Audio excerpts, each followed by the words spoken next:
ഇതേപോലെ നമ്മൾ വേറെയും സംഭവങ്ങൾ വായിക്കാറുണ്ട്. നബി സല്ലല്ലാഹു അലൈഹി വസല്ലം തങ്ങൾ ഒരു അറാബിയോട് പറഞ്ഞില്ലേ, അറാബിയുടെ വിഷയത്തിൽ പറഞ്ഞില്ലേ, അഫ്ലഹ ഇൻ സദഖ്, അയാൾ സത്യസന്ധനാണ് എങ്കിൽ വിജയം വരിച്ചു എന്ന്.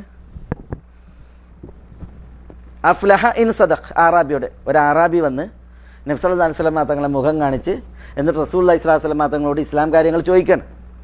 നിസ്കാരത്തെക്കുറിച്ച് ചോദിച്ചു, നോമ്പിനെക്കുറിച്ച് ചോദിച്ച്, സക്കാത്തിനെക്കുറിച്ച് ചോദിച്ച്, എന്നിട്ട് ഇതാണ് അള്ളാഹു സുബ്ഹാനഹു വ തആല ഫർളാക്കിയത്, ഇതാണ് ഫർളാക്കിയത് എന്ന് പറഞ്ഞ് അയാൾ റസൂലുള്ളാഹിയിൽ നിന്ന് കാര്യങ്ങൾ സ്വീകരിച്ചിട്ട് പോകുമ്പോൾ നബി സല്ലല്ലാഹു അലൈഹി വസല്ലം തങ്ങൾ പറയണം അഫ്ലഹ ഇൻ സദഖ്, അഫ്ലഹ അയാൾ വിജയം വരിച്ചു, ഇൻ സദഖ് അയാൾ സത്യസന്ധനാണെങ്കിൽ എന്നാണ് പറഞ്ഞത്.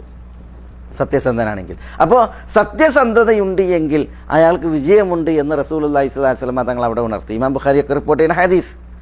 അവിടെ റസൂലുള്ള എന്താ പറഞ്ഞത്? സത്യസന്ധതയുണ്ട് എങ്കിൽ വിജയം വരിച്ചു എന്നാണ്.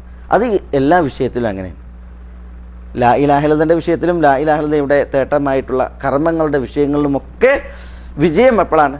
അത് സത്യസന്ധതയുണ്ടെങ്കിലാണ് എന്നുള്ളതാണ് നമ്മൾ മനസ്സിലാക്കുന്നത്.